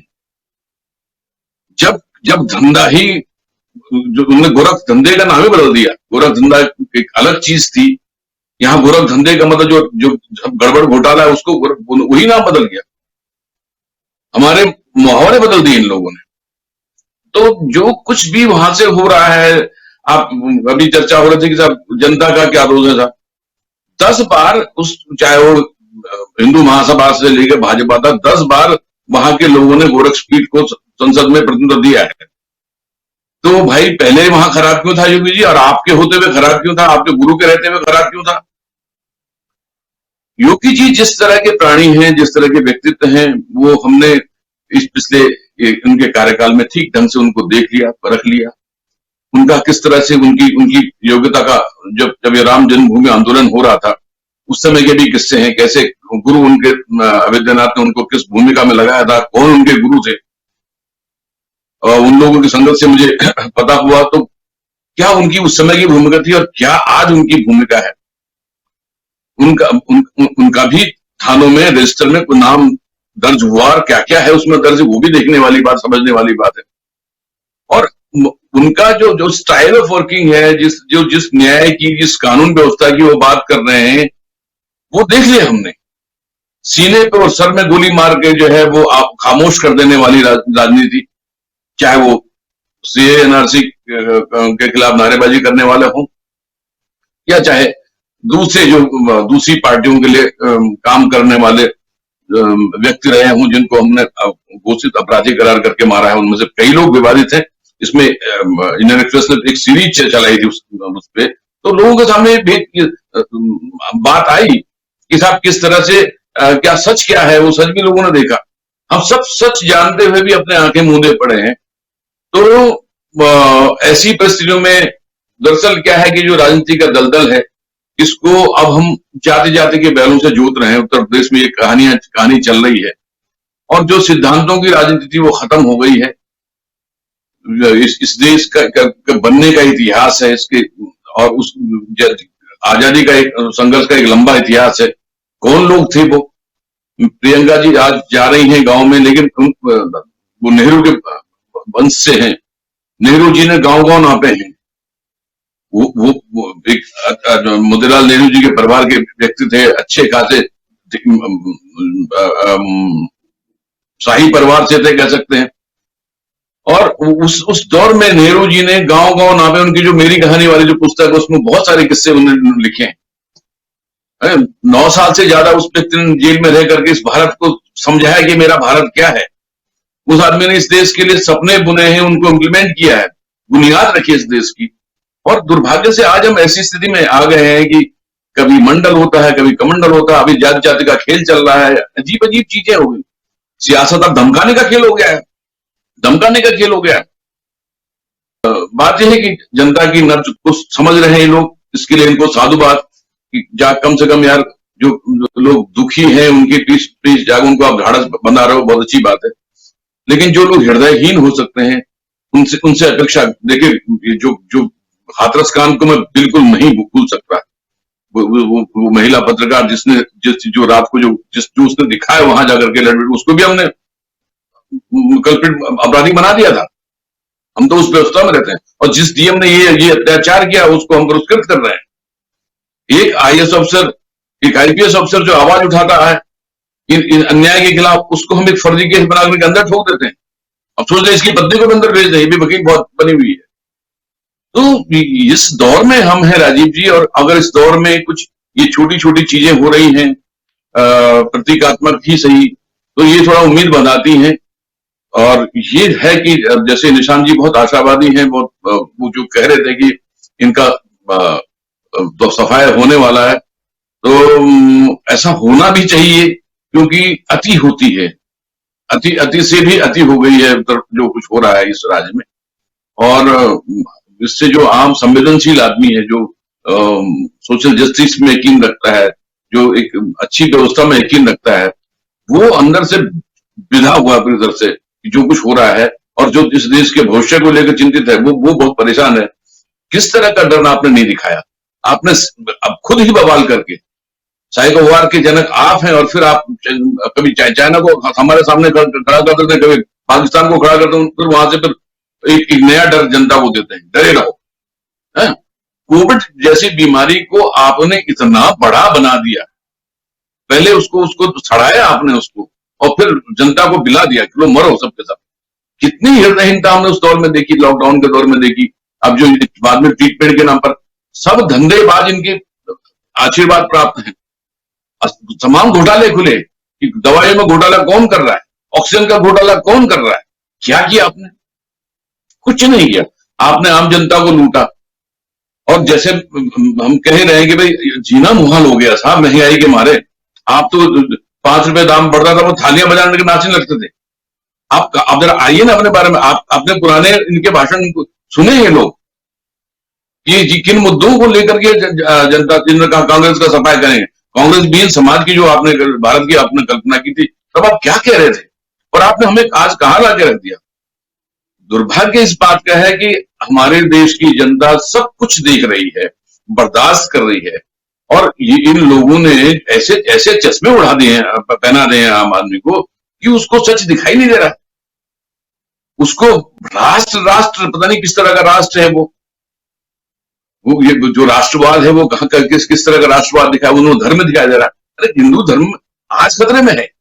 आज योगी जी कह रहे थे, वो मुगल काल की बात कर रहे थे। अरे क्यों मुगल, कब तक यार सड़ाओगे हमको इन सबको लेकर के?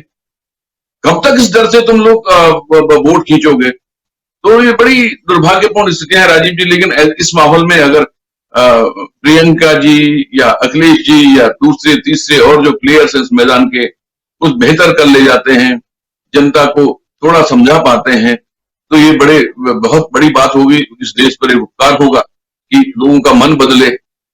और ये जो निरंकुश हो गए, देखिए कितने उदाहरण है कि इनने संविधान की जिस तरह धज्जियां उड़ाई हैं। कोई संविधान नहीं इनके लिए, कोई विधान नहीं है। धार्मिक मामलों में, सांप्रदायिक मामलों में इस देश का संविधान तार तार हुआ है, हम कुछ नहीं कर पाते। तो ये ऐसी इस अति के दौर में ये छोटी छोटी उम्मीदें हैं, ये छोटी छोटी तस्वीरें जो हैं वो बहुत थोड़ी उम्मीद जगाने वाली हैं। हम उम्मीद करते हैं कि ये काफिला आगे बढ़े, लोग समझें। थोड़ा इनके पार्ट में भी कमी है कि लोग देखिए, उनका कांग्रेस से डरना बहुत स्वाभाविक है कि कांग्रेस का अभी भी अस्तित्व है, कई राज्यों में सरकारें हैं, और अभी भी अगर हम एक विकल्प की बात करते हैं तो वो कांग्रेस ही बनेगी, वही उसको लीड करेगी, तभी इस देश में एक धारा बनेगी इनके। तो इसीलिए आप देखिए ना, वो कांग्रेस के कुंभ में जो सेंधमारी की कोशिशें हो रही है, डायरेक्टली इनडायरेक्टली जासूस उनके कांग्रेस के खेमे में। आप ताजा उदाहरण आप उसका खैर मैं बहुत क्लियर नहीं करना चाहता, लेकिन जासूस भेजे जा रहे हैं कांग्रेस के खेमे में कि जाओ, और उसके बाद जाकर के उनसे कुछ कहलवाया जा रहा है। इसलिए डरे हुए हैं कांग्रेस से ये लोग कि कांग्रेस कहीं अगर कहीं कांग्रेस आ गई, एक बार आगे आ गई, तो फिर हमारा मरण हो जाएगा। अगर लोगों ने समझ लिया कि यार इसके पीछे और ताकतें भी जुड़ जाएं और एक मोर्चा बन जाए, तो हम लोग हमारा सफाया हो जाएगा। तो ये खुद भी डरे हुए हैं और अपने डर में लोगों को डरा रहे हैं। उनकी भाषा बहुत डरावनी है, इनके चेहरे डरावने हैं, सीधी सी बात है। अब तो उनके चेहरे देख कर डर लगने लगा है।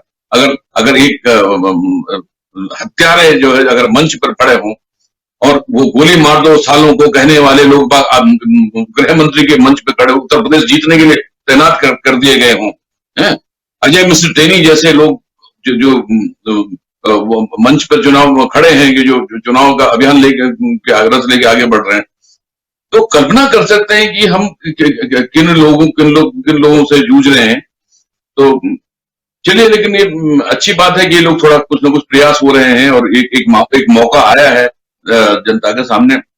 उत्तर प्रदेश एक बहुत बड़ा स्टेट है और अगर ये स्टेट एक ध्वनि दे पाता है तो ये इसका मैसेज जाएगा, बहुत बड़ा मैसेज जाने वाला है। और अगर उत्तर प्रदेश इनके हाथ से छूट गया तो ये देश मुक्त हो जाएगा, ये देश ऐसे सांप्रदायिक तत्वों से मुक्त हो जाएगा। साफ कह रहा हूं कि आरएसएस जैसे खतरनाक संगठन से मुक्त हो जाएगा जिसने इस देश की नसों में जहर घोल दिया है।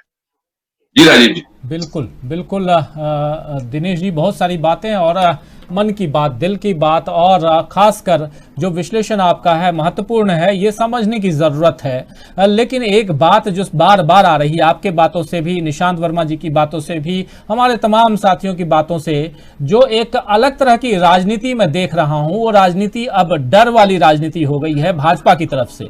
आप देखिए अमलेंदु जी कि अभी तक जो एक नैरेटिव पेश किया जाता था वो राष्ट्रवाद और हिंदुत्व के इर्द गिर्द की राजनीति होती थी और उसी राजनीति, उसी नैरेटिव के बीच में भाजपा चुनाव लड़ती थी।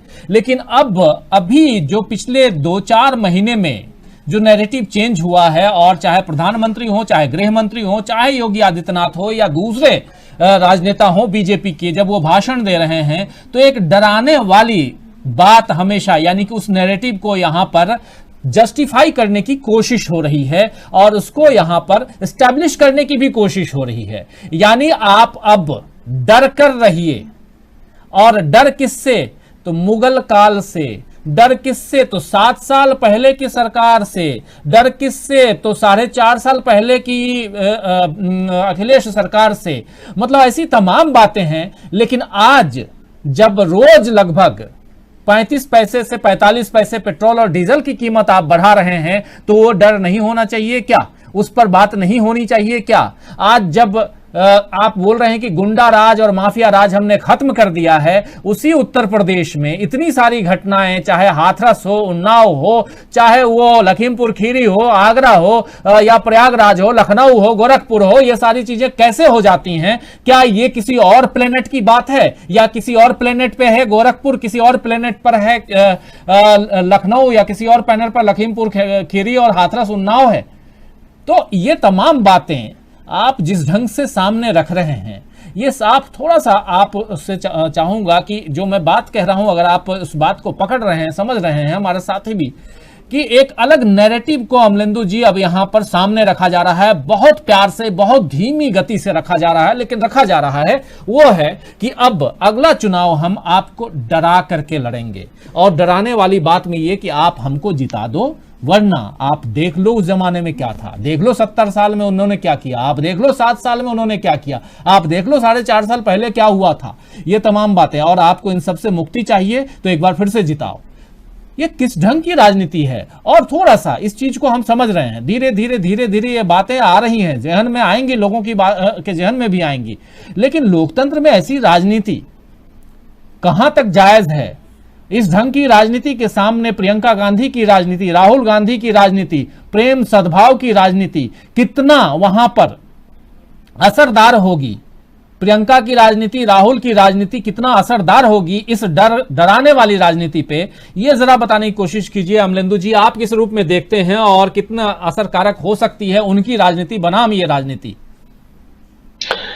देखिए राजीव जी, एक तो पहली बात यह है कि जो डराने की राजनीति हो रही है वो असल में भारतीय जनता पार्टी का डर बोल रहा है। और ये आपराधिक मानसिकता के जो लोग होते हैं उनकी ये मानसिकता होती है कि जब वो घिरने लगते हैं तो सबसे ज्यादा धमकी देने लगते हैं। फिर वो देखते हैं कि अब घिर रहे हैं और लोगों ने घेर लिया है, तो अपराधी जो है वो धमकी देने लगता है, खबरदार जो आगे बढ़े ऐसा कर दूंगा, खबरदार जो मुझे छुआ तो ऐसे कर दूंगा। तो इस तरह की चीजें अपराधियों करने लगता है। तो ये आपराधिक मानसिकता जो है वही उजागर हो रही है, और ये बार बार जनता को जो धमकाने की कोशिश एक तरीके से हो रही है कि खबरदार जो कोरोना पे हमारे मिसमैनेजमेंट पे सवाल उठाया, खबरदार जो कानून व्यवस्था को लेकर के कोई सवाल उठाया, खबरदार जो भ्रष्टाचार को लेकर के कोई सवाल उठाया, तो हम जो है देखो तो ये करेंगे, वो कर देंगे। ये इस तरह की चीजें अब ये सब हो रही हैं। तो ये मुझे लगता है कि एक तरीके से भारतीय जनता पार्टी का अंदर का जो डर है वो डर निकल करके बार बार सामने आ रहा है। और ये जायज बात है कि डर की ही चूंकि ये राजनीति करते हैं, इनका जो अब तक का इतिहास है, इनके मातृ संगठन का भी जो अब तक का लगभग 100 साल होने को जा रहे हैं, 3 साल के बाद हो जाएंगे, तो उसका भी जो इतिहास है वो डर का ही मतलब है। ये भय की ही राजनीति करते हैं, ये भय का ही भयादोहन करते हैं। तो ये भय पैदा करते हैं, भय खड़ा करते हैं, उस भय से जो है फिर वो अपना काम निकालते हैं। तो ये इनके पुराना और यही अंग्रेजों की भी राजनीति थी।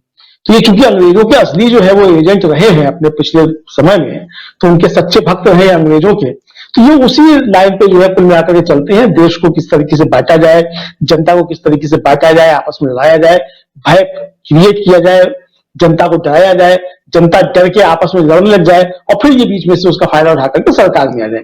असल में इनका लक्ष्य जो है वो न जनता की सेवा है न राजनीति है। तो ये डेमोक्रेसी से बिल्कुल ही नहीं है इनका, क्योंकि ये तो डेमोक्रेसी के दुश्मन है।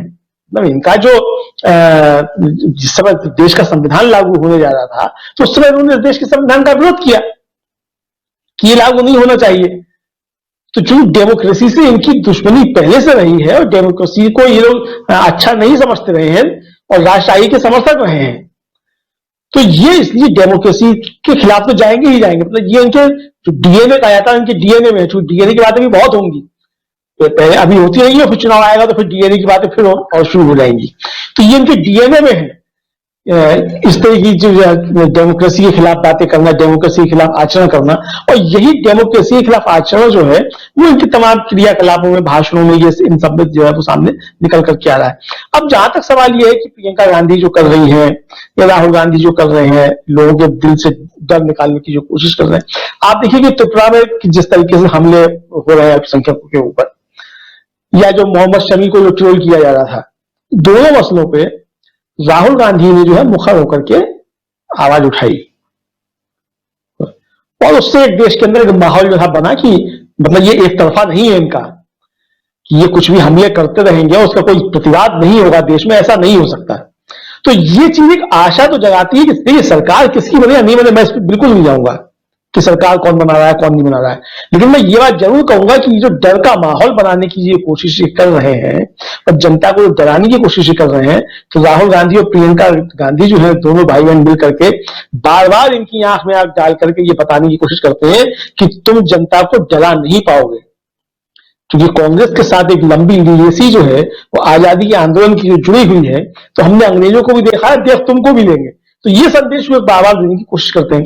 और मुझे लगता है कि वो जिस तरीके से प्रियंका जा रही है लोगों से मिल रही है, आप देखिए कुल्लू से जिस तरीके से बातचीत कर रही थी, ललितपुर गई, तो ये मसले ऐसे थे कि जिनके औरों को भी जो था वो जाना चाहिए था। ललितपुर का मसला जो है गंभीर मसला है। मतलब 2 लोगों की लाइन में लग के किसानों की मृत्यु हो जाए खाद के लिए और 2 लोग आत्महत्या कर ले, बड़ा मसला है। और हमारा प्रधानमंत्री, गृह मंत्री और राज्य मंत्री जी उसके मुंह से एक शब्द ना निकले संवेदना का, तो आप समझ सकते हैं कितनी संवेदनहीनता जो है वो सत्तारूढ़ दल के लोगों के अंदर है। मुझे लगता है कि राजनीति अपनी जगह है, राजनीति सब करते हैं, जाहिर सी बात है कि राहुल गांधी, प्रियंका गांधी कुछ कर रहे हैं तो वो भी एक राजनीति कर रहे हैं। लेकिन सवाल यह कि राजनीति के साथ साथ क्या आपकी मानवीय संवेदनाएं हैं कि नहीं है? क्या हमारे प्रधानमंत्री, हमारे गृह मंत्री, हमारे मुख्यमंत्री जो है वो मानव है कि नहीं है? मानवता उनके अंदर है कि नहीं है? ऐसे मसलों पे आपको किसने रोका राजनीति करने से? आप भी राजनीति करिए भाई। अगर दूसरे लोग इस पर राजनीति कर रहे हैं तो आप भी तो राजनीति ही कर रहे हैं ना, आप भी राजनीति में हैं, सरकार में आप बैठे हुए हैं, तो आप भी करिए, आपको कुछ नहीं रोका है। तो मुझे लगता है कि जो मानवता का ह्रास इन लोगों के अंदर हो रहा है, और ये इसके लिए मतलब कोई व्यक्ति दोषी नहीं है। मतलब ये मैं कहूं कि साहब मोदी जी दोषी हैं या योगी जी दोषी हैं या अमित शाह दोषी है, ऐसा नहीं है। जो संस्कार इनको दिए जाते हैं इनके मातृ संगठन की तरफ से, वो संस्कार जो है असल में वो मुख्य रूप से दोषी हैं। क्योंकि वहां जो है वो सबसे पहले यही सिखाया जाता है, जब उनको सब सिखाया जाता है शाखाओं में, सबसे पहले उनकी मानवता का ह्रास किया जाता है। जब आदमी के अंदर की मानवता जब समाप्त हो जाती है तब एक सच्चा स्वयंसेवक जो तैयार करते हैं ये। तो मुझे लगता है कि ये सारी जो प्रक्रिया है ये उसकी एक प्रक्रिया है और उसके तहत जो है ये सब चीजें हो रही हैं। लेकिन अब देश की और प्रदेश की जनता जो है वो काफी समय से देख रही है और ठीक है भरमाए आ गए। मैं फिर कहूंगा कि चाहे 2014 का चुनाव हो, चाहे 2017 का चुनाव हो, चाहे 2019 का चुनाव हो, ये हिंदुत्व के नाम पे नहीं जीते थे। ऐसा नहीं है कि जनता ने हिंदुत्व के लिए वोट दिया था, इनके हिंदुत्व के लिए, जो फर्जी हिंदुत्व है, जिसका हिंदू धर्म से कोई लेना देना नहीं है, उसके लिए वोट नहीं लिया था। इन्होंने बातें और सारी कही थी, विकास के नाम पे वोट मांगा था, 15 लाख खाते में देने का वोट मांगा था, भ्रष्टाचार मिटाने के लिए वोट मांगा था, पेट्रोल 30 रुपए 35 रुपए करने के लिए वोट मांगा था, इन सारी चीजों में वोट मांगा था। तो इनका जो फर्जी हिंदुत्व है वो वास्तव में वोट का है भी नहीं, उस पर वोट नहीं मिलता है। 10 से 15% जो लोग हैं वही उस पर हैं, और इनको इनका वोट पछतामी चल रहा है या विवाद चल रहा है, जितना वो उतना ही है। तो ये और जो फर्जी चीजें ला करके उसमें जो होते हैं तो उस पर होता है। अब वो फर्जी चीजें मुझे लगता है वो चलने वाली शायद नहीं है। निशान जी भी बहुत जो थे वो एक तरीके से कहा जाए कि आशान्वित थे। आशान्वित मैं भी हूं, हालांकि मैं इतना आशान्वित नहीं हूं जितना निशान जी थे, क्योंकि मैं और भी चीजें देख रहा हूं जिस तरीके से ये सब तैयारियां हो रही हैं। सवाल ये कि जनता जो है वो तो अपना काम करेगी, जनता तो वोट पे आएगी, लेकिन जनता के वोट से तो जो है वो चीजें बहुत सी तय नहीं होती हैं, उसके अतिरिक्त भी बहुत सी चीजें होती हैं। प्रशासनिक प्रक्रियाएं हैं, ईवीएम है, चुनाव आयोग है, सब चीजें होंगी, बहुत सी केंद्र सरकार की एजेंसीज होंगी, वो सब चीजें, तो बहुत सी चीजें वो सब मिलाकर के वो चुनाव का परिणाम जो है वो तय करती है। लेकिन मैं फिर ये बात कहूंगा कि जनता अगर अपने पे आ जाती है तो ये सारी चीजें भी रखी की एक तरफ वही रह जाती है।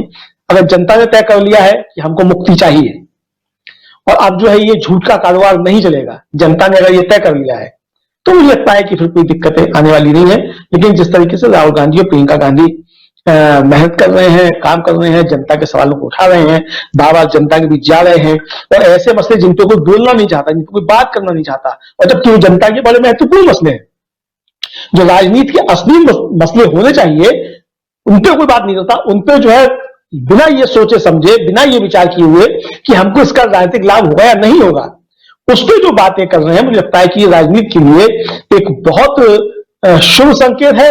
फिर कहूंगा कि सरकार किसी की बने या किसी की नहीं बने, लेकिन डेमोक्रेसी को बचाए रखने के लिए मुझे लगता है कि एक अच्छी प्रक्रिया है, एक शुभ संकेत है कि डर का माहौल जो लोग बनाने की कोशिश करते हैं, उस डर को चुनौती इस देश की जनता देती रहेगी, और डर के बलबूते पे सरकार बनाने वाले जो हैं, मुझे लगता है कि उनके दिन अब पूरे होने वाले हैं। जी राजीव जी, बिल्कुल सही। डर की राजनीति है और इस पर ध्यान रखिए, आप भी, हम भी रखेंगे, और आने वाले समय में इस डर की राजनीति पर, भय पैदा करने वाली राजनीति पर आगे भी बात करेंगे। लेकिन एक महत्वपूर्ण बात जो अभी अमलिंदु उपाध्याय जी ने कही है, वो बात ये कि जो एक फिक्स वोटर्स हैं वो इधर से उधर नहीं जाते हैं, लेकिन फ्लोटिंग वोटर्स इधर से उधर आ जाते हैं। और वो फ्लोटिंग वोटर्स कौन हैं? वो फ्लोटिंग वोटर्स वो हैं जिनको दिखाया जाता है, बताया जाता है कि साल में 2 करोड़ रोजगार देंगे, बेरोजगारों को नौकरी देंगे, जिनको बताया जाता है कि 15 लाख रुपए अगर काला धन हम ले आएंगे और 15-15 लाख रुपए आपके अकाउंट में डलवा देंगे।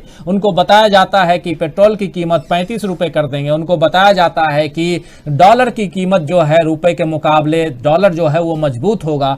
ऐसी तमाम हवाइयां जब दिखाई जाती हैं, बताई जाती हैं, काला धन के लिए लिस्ट बनाई जाएगी और इसमें बहुत लोगों को एक्सपोज किया जाएगा। ये तमाम बातें जब सामने आती हैं तब लोग जो हैं वो इधर से उधर जो भटकते हैं, घूमते हैं। एक साथी ने बहुत अच्छा लिखा है कि शायद इस बार 25 लाख का वादा कर दें। तो अब देखते हैं, 15 लाख तो आए नहीं, 25 लाख अगर आ जाए तो बहुत बढ़िया है, इंतजार कीजिए। लेकिन ऐसे वादे होते रहेंगे, समझने की बात है। और इसके साथ साथ जब वही 70 साल पहले क्या था, अब क्या हो रहा है, 70 साल में देश कहां था। अब जैसे एक वीडियो बहुत वायरल भी हो रहा है कि 99 साल की लीज पे आपकी आज़ादी थी। तो ये तमाम बातें अगर सामने व्हाट्सएप यूनिवर्सिटी से लेकर के तमाम जगहों से आप तक पहुंचे और उसी पर चर्चा परिचर्चा हो तो फिर क्या कहा जाएगा। इसलिए, और साथ में जो त्रिपुरा में हो रहा है वो बहुत गलत है, बहुत ही निंदनीय है। और उसकी चर्चा अगर कर रहे हैं राहुल गांधी हिम्मत करके, मोहम्मद सामी को जैसे ट्रोल किया गया पाकिस्तान मैच में हारने के बाद, एक भी विकेट नहीं लेने पर भारतीय खिलाड़ियों को जिस प्रकार ट्रोल किया जा रहा है इस देश में, और खासकर एक कौम को निशाना बनाया जा रहा है, तो इसे क्या कहेंगे। तो ये तमाम नफरत की राजनीति और नफरत की आड़ में डर फैलाने की जो राजनीति है उसको समझना होगा। इस बात को आप भी समझिए, हम भी समझें, और इसको एक्सपोज करने की जरूरत है और इससे बाहर निकलने की जरूरत है। बहुत धन्यवाद देना चाहता हूं दिनेश जोयाल जी आपको कि लंबे वक्त तक आप जुड़े रहे हमारे साथ, और आपने अपनी बातों को बहुत ही आसान शब्दों में आप पहुंचाते हैं, रखते हैं, और अच्छा लगता है आपकी बातों को सुनना और समझना हमारे दर्शक भी काफी पसंद करते हैं आपकी बातों को। आपको बहुत धन्यवाद देना चाहता हूं अमलेंदु जी, आपको भी, और धन्यवाद निशांत वर्मा जी को भी। उनको थोड़ा जल्दी जाना था लेकिन वो अपनी बात पूरी करके गए और उनकी बातें हमेशा महत्वपूर्ण होती हैं। तो आप तीनों को बहुत धन्यवाद देता हूं और धन्यवाद तमाम साथियों, दोस्तों, शुभचिंतकों, आप सबको जो लगातार बने हुए हैं और इस कार्यक्रम में अपनी अपनी बातें रख रहे हैं। राजकुमार सिंह लिख रहे हैं कि राजीव जी, अब की बार मोदी योगी बीजेपी का अंतिम संस्कार लिख रहे हैं। जवाहर कोहली है, गरीब को कुचल दिया इन्होंने, कह रहे हैं। ओम प्रकाश सोलंकी कह रहे हैं, शर्म आपको सर, आपको धन्यवाद देता हूं। आप निर्भीक होकर ऐसे समाचार दिखाते हैं और आप अपने चैनल पर अच्छे अच्छे पत्रकारों को लेकर आते हैं। ओम प्रकाश सोलंकी, उत्तम नगर, नई दिल्ली से। ओम प्रकाश सोलंकी जी देख रहे हैं नई दिल्ली से, उत्तम नगर से। बहुत धन्यवाद देता हूं आपको ओम प्रकाश सोलंकी जी की आप देखते हैं और आप लिख रहे हैं। आप लोगों के दो शब्द जो होते हैं वो हमारे लिए महत्वपूर्ण होते हैं। हमारी हिम्मत आप हैं, आपसे हिम्मत बनती है और ऐसी पत्रकारिता करने की हिम्मत आप देते हैं। इसलिए आप लोग जुड़िए, ज्यादा से ज्यादा लोगों तक हमारे इस प्रोग्राम को पहुंचाइए, फैलाइए, लोगों को कहिए कि चैनल को सब्सक्राइब करें और साथ साथ इसे शेयर भी कीजिए लोगों तक। तब क्योंकि हमारा कुछ अच्छी बातें करने वालों का कुनबा भी बड़ा होना चाहिए, ताकि हम भी अगर एक अलग तरह के, ये भी एक लड़ाई है जिस लड़ाई को हम और आप लड़ रहे हैं साथ मिलकर के, कि इस देश के लोकतंत्र को बचाना है। हम यहाँ ना राजनीति करने बैठे हैं, ना किसी राजनीतिक दल की मदद करने के लिए बैठे हैं। बस ये है कि जो गलत है वो उसे गलत बोलना और जो सही है उसे सही करना। कल को अगर राहुल गांधी जी गलत करेंगे तो उनकी बातों को भी हम यहाँ रखेंगे कि इन्होंने ये गलत किया, लेकिन चूंकि आज वो सत्ता में नहीं है तो इसलिए आज उनकी बातें हम यहां उस ढंग से नहीं रखते हैं। जो सत्ता में है उसकी बातें होगी, कल को कोई और होगा तो उसकी बात भी होगी। तो गलत को गलत और सही को सही कहना करना ही पत्रकारिता है। यही हमारा धर्म है, यही हमारा फर्ज है, वही हम अदा करने की कोशिश करते हैं। चंद्रकांत पंत जी हमारे साथ में जुड़े हुए हैं। असलम चिश्ती लिख रहे हैं कि उत्तर प्रदेश के रामराज में दूध, मक्खन और शहद की नदियां बहाने का वादा करने वाली भाजपा सरकार के राज्य में पहले नदियों में लाशें बह रही थी, अब बेरोजगारी और भुखमरी बह रही है। बिल्कुल सही कह रहे हैं आप। आरिफ खान लिख रहे हैं कि राजू भाई, बीजेपी दोबारा आ गई तो देश के लिए बहुत खतरनाक है। मोहम्मद सबीर अंसारी हमारे साथ जुड़े हुए हैं, डीबी लाइव को पसंद करते हैं। अली अब्बास हैं, मोदी इस्तीफा दो, देश बर्बाद कर दिया है लिख रहे हैं। फिर नंदकिशोर सिरपुरकर लिख रहे हैं कि योगी जी ने विकास किया है तो ढिंढोरा पीटना जरूरी नहीं है, जनता आपको चुनाव में बता देगी। और उत्तर प्रदेश में देश में महंगाई, बेरोजगारी बड़ी नहीं होती है। और जामिल भी हमारे साथ में बने हुए मोहम्मद अफरोज हैं। इकबाल खान लिख रहे हैं, बेजुबान पुतलों की रियासत चाहने वाले, मकरों फरेब की सियासत चाहने वाले रहजनों की अब गिरोह बनाए बैठे हैं, करोड़ों भारतीयों की कयादत चाहने वाले लिख रहे हैं ये इकबाल खान। और फिर कायम खान भी हैं। अमलेंदु सर ठीक कहते हैं, डरे हुए लोग दूसरे को डराते हैं कह रहे हैं। भगवान राम भी हैं, बिल्कुल सही लिख रहे हैं, सही है बात आपकी। मदीना का मुसाफिर कह रहे हैं, बंगाल झांकी और अब जो है उत्तर प्रदेश बाकी, खदेड़ा होबे, किसान एकता, मजदूर एकता जिंदाबाद लिख रहे हैं मदीना का मुसाफिर। और राहुल गांधी जिंदाबाद handle Sameem Ansari Saudi Arabia से हमारे साथ जुड़ते हैं, लगातार अपनी बातों को रखते हैं। संजय कुमार लिख रहे हैं, लखीमपुर खीरी मामला में सबसे पहले पहुंचने वाली प्रियंका गांधी हैं और साथ ही किसानों की सुनने वाली एक भारत की पहली महिला हो रही हैं 2021 के बाद, ये कह रहे हैं संजय कुमार। कमिल शेख भी हमारे साथ, शेरू मोहम्मद भी हैं 786, वोट बनता है बीजेपी, बनता तो बीजेपी जीतेगी, बटेगा तो वोट बटेगा तो बीजेपी जीतेगी, शेरू मोहम्मद कह रहे हैं। आरिफ खान भी हमारे साथ में जो कह रहे हैं, दंगाइयों जब मंच पर प्रचार करने लगे तो समझ लेना देश खतरे में है। आप जैसा निष्पक्ष पत्रकार देश को बचा सकते हैं, पता कब बात मजबूती से पहुंचाएंगे, विश्वास है आपके ऊपर। बहुत धन्यवाद, विश्वास बनाए रखिए, हमारी कोशिश रहेगी कि आपके विश्वास पर कायम रहें।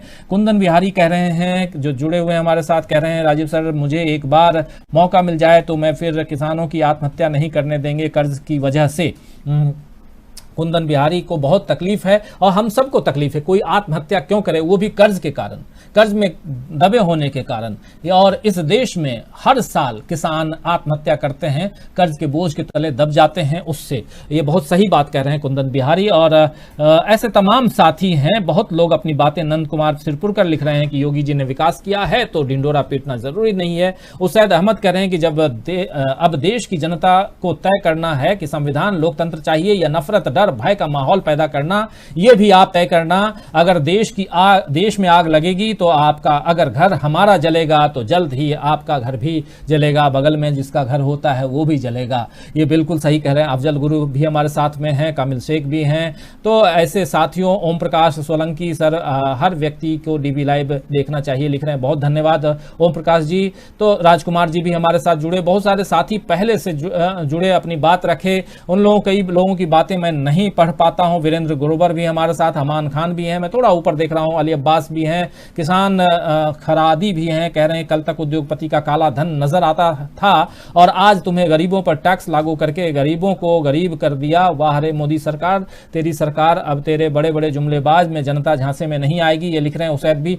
तो तमाम साथियों, अब आप लोगों से विदा लेने का वक्त आ गया है, विदा चाहता हूं और कल शाम फिर से आप लोगों के सामने हाजिर होऊंगा। अमित घोरगरकर भी हैं हमारे साथ में, मोहम्मद शहाबुद्दीन उसैद भी हैं, सर जर्नलिस्ट दिनेश जी का दर्द असल भारतीय का दर्द है लिख रहे हैं, बिल्कुल। टीजी स्पोर्ट्स कासिफ भी हैं, आप कांग्रेस से हैं, लिख रहे हैं कि आप कांग्रेस से हैं क्या राजीव जी? बिल्कुल नहीं, कोई पार्टी। टीजी स्पोर्ट्स काशिफ जी, आपको बता दूं, पत्रकार हूं, पत्रकारिता करता हूं। कल को कांग्रेस की सरकार आएगी अगर इस देश में, तब भी पत्रकारिता करूंगा और कांग्रेस गलत करेगी तब भी आप ऐसी ही क्रिटिकल एनालिसिस हमारे द्वारा और हमारे तमाम जो पैनलिस्ट होते हैं उनके जरिए आप सुनेंगे। इसलिए आज चूंकि सरकार जो है वो बीजेपी की है और जो सरकार में रहेगा उसकी खाल उधेड़ना हमारा काम है, उनके ऊपर वॉचडॉग की तरह नजरें बैठाए रखना हमारा काम है। इसलिए इस गलतफहमी मत रहिए, ना कभी पॉलिटिक्स किया, ना कभी आगे पॉलिटिक्स करूंगा। पत्रकारिता करता हूं, पत्रकारिता आजीवन करता रहूंगा, ये आप लिखकर रख सकते हैं। और इससे ज़्यादा कुछ नहीं कह सकता हूं मैं। अनुसुर रहमान है हमारे साथ में। तो टीजी स्पोर्ट्स कासिब ने पूछा था, उनको बता रहा था, लेकिन संतोष कुमार तिवारी, जय प्रियंका लिख रहे हैं, अफजल भी हैं और फ़हीम हैदर भी। तो बहुत सारे साथी अपने अपने ढंग से अपने विचारों को रख रहे हैं। बनवारी मीना भी हैं, शेरू भी, मोहम्मद भी हैं, अफजल गुरु। आप सबसे अब विदा लेता हूं और कल शाम 7 बजे अब हाजिर होऊंगा। नमस्कार, गुड नाइट, शुभ रात्रि, शब बखैर।